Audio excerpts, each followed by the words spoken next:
name is Ashley Smoke.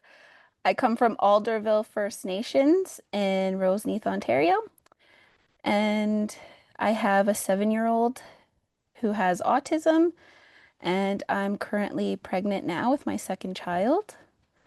Um, I've been on opioids for 20 years almost, 20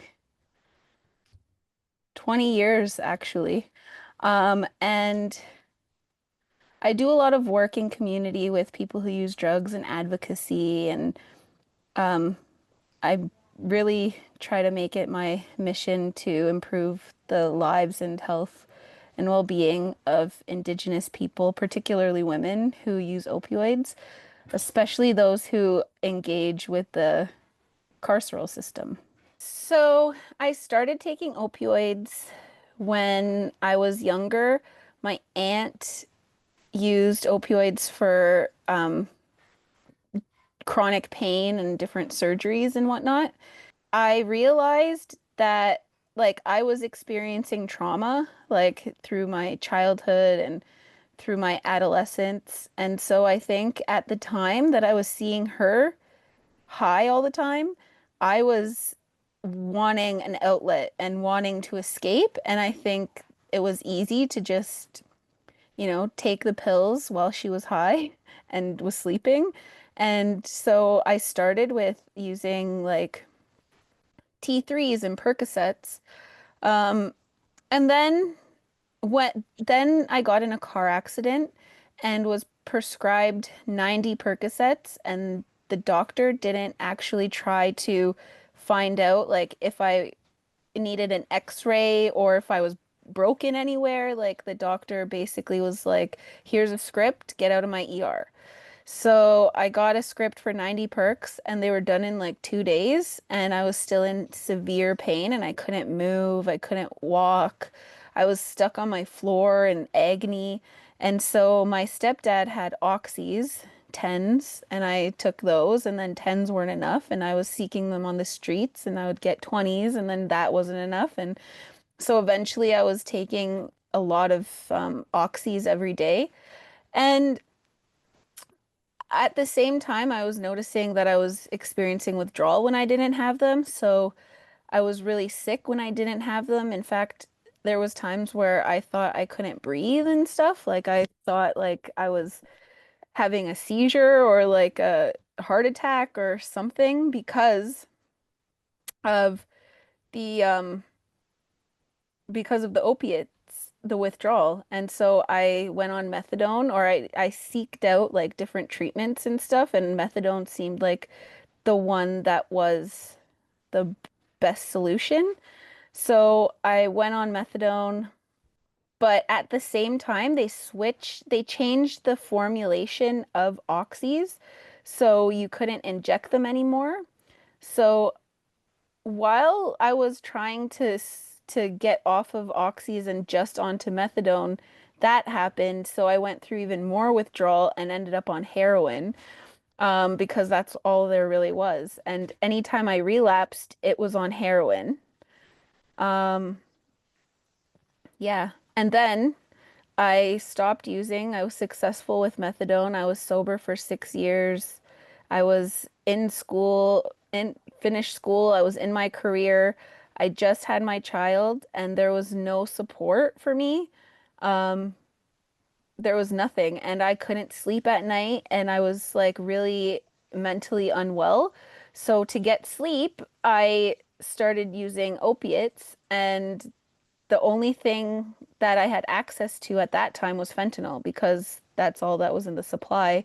And so I relapsed on fentanyl, and like that took me 2 years to of battling, like trying to get off of it, trying to feel better in my life. So eventually I got on Safer Supply, and over a few months I stopped taking fentanyl and started just doing Safer Supply meds, and then eventually now my Safer Supply meds are weaning down and I'm almost back on only methadone.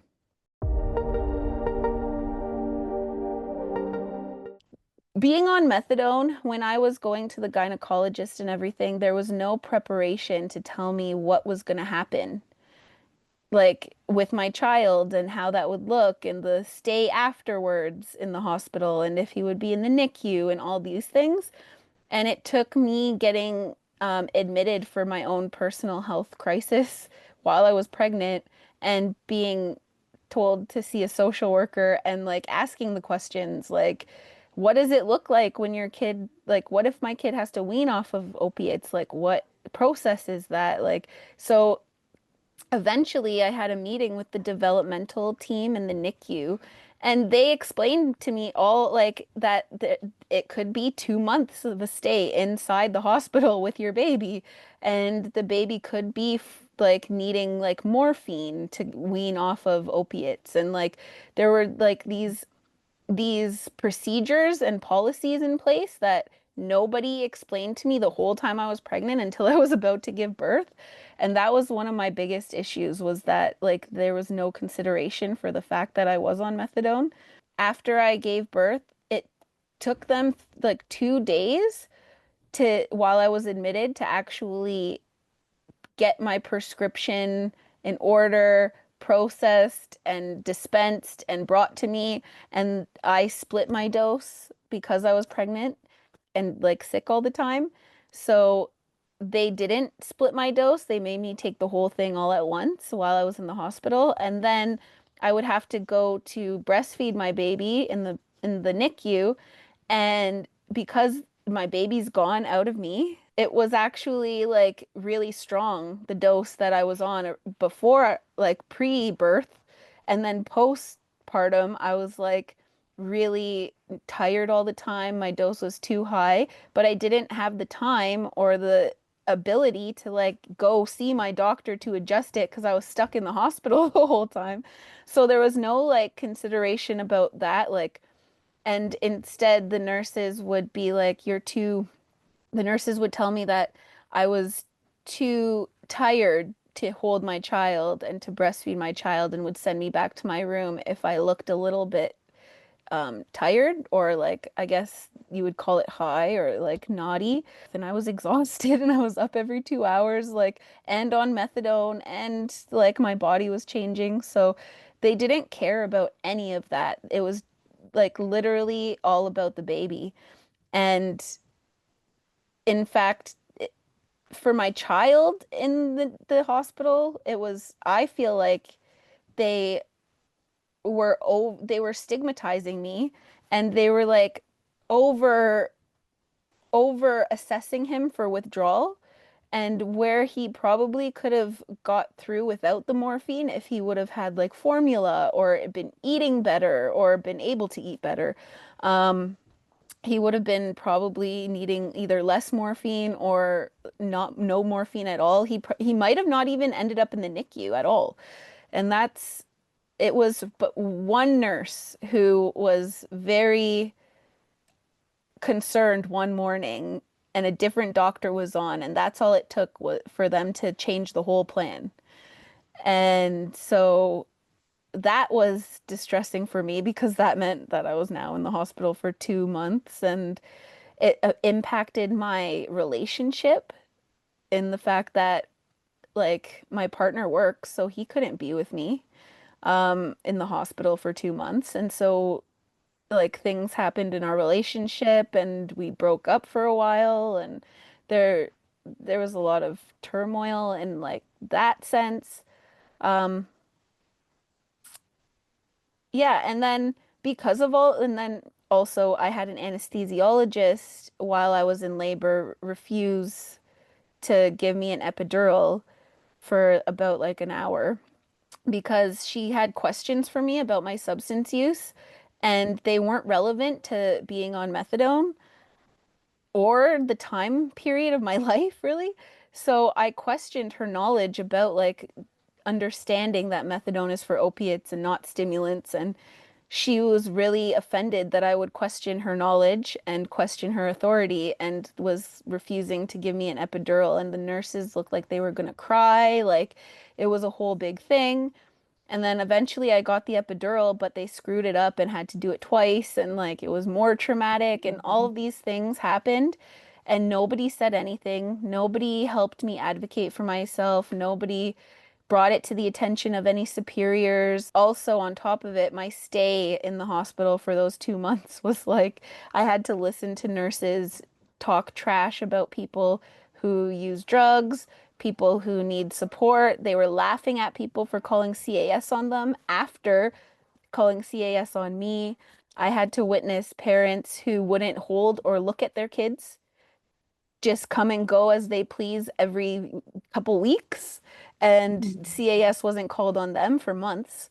So, I mean, I think, and because they were married and had good jobs and all this kind of thing. So I think there was a lot of stigma at play, and that impacted our experiences, which then also in turn made it harder for me when I couldn't sleep to go ask for medicine to help me sleep, and why I probably just like turned to fentanyl instead because I didn't feel like I could talk to those doctors about like the issues that I was having.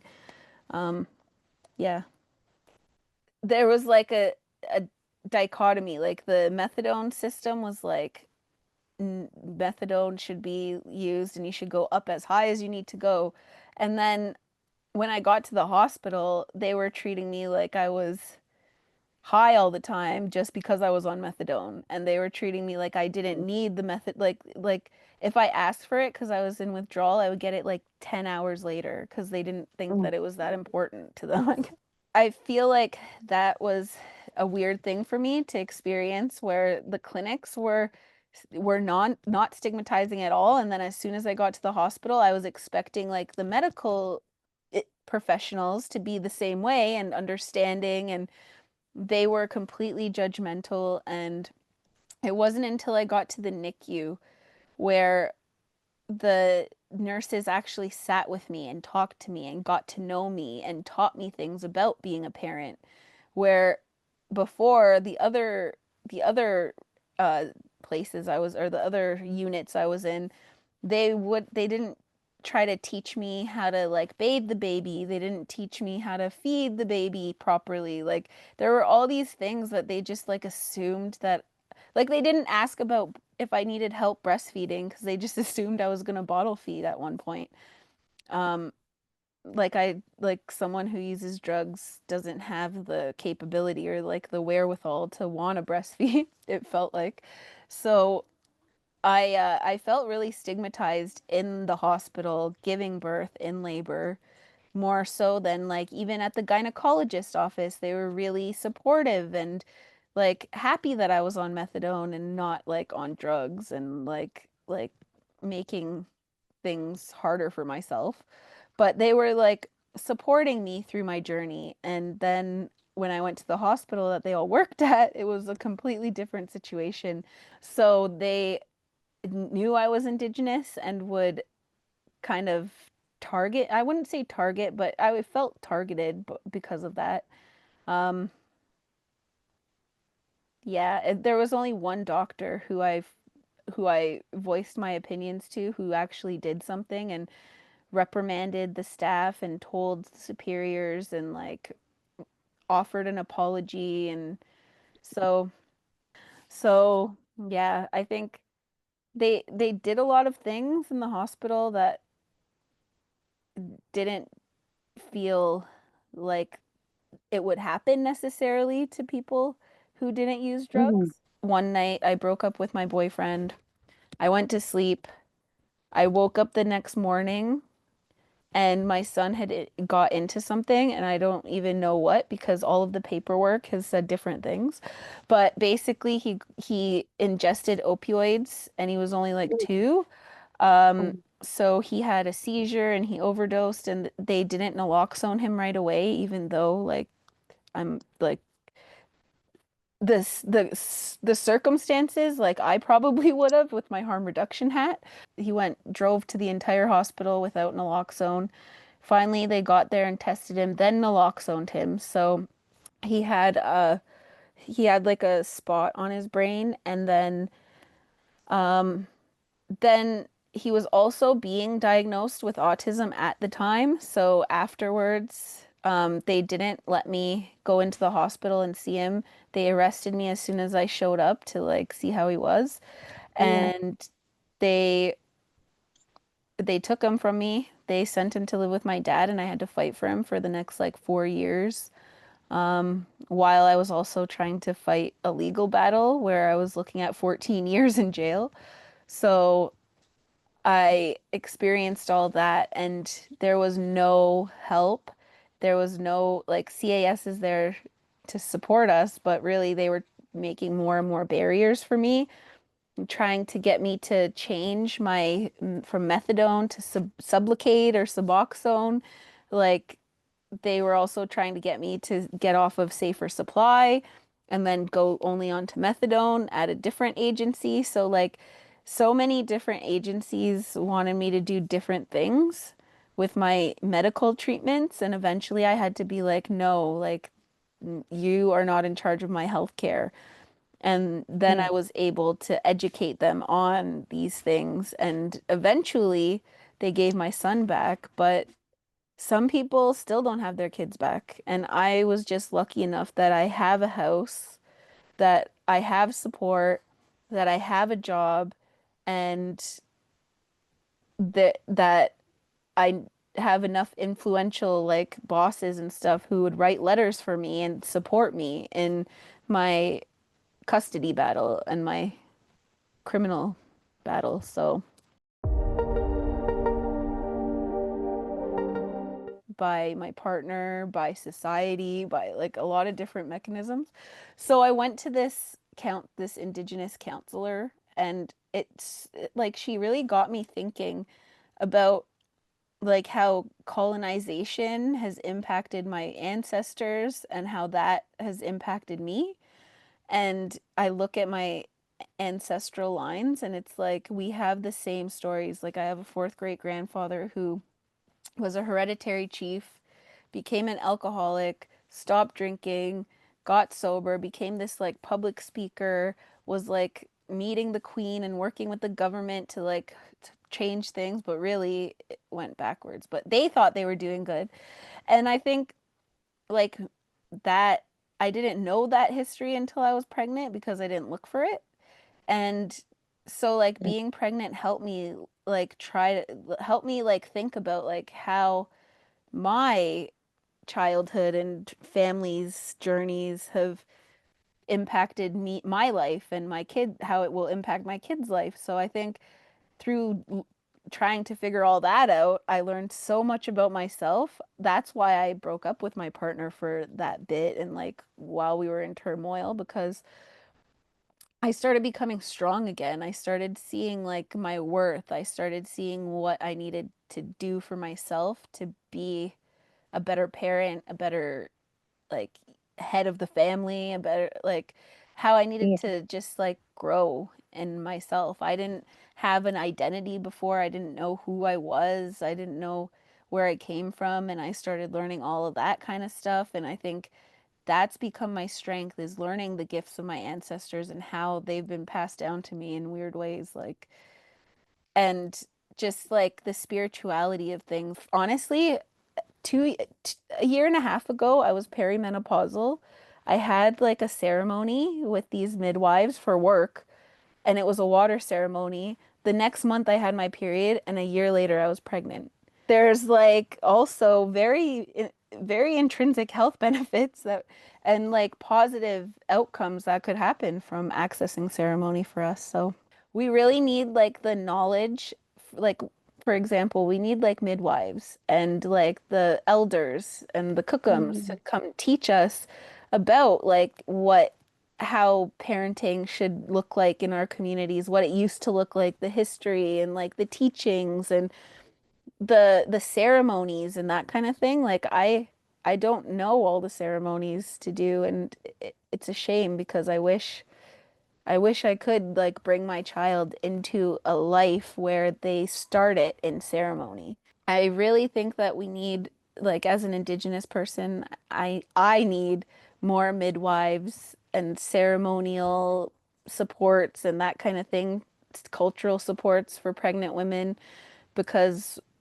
that's how we'll build better future generations. That's how we'll make a change, I think.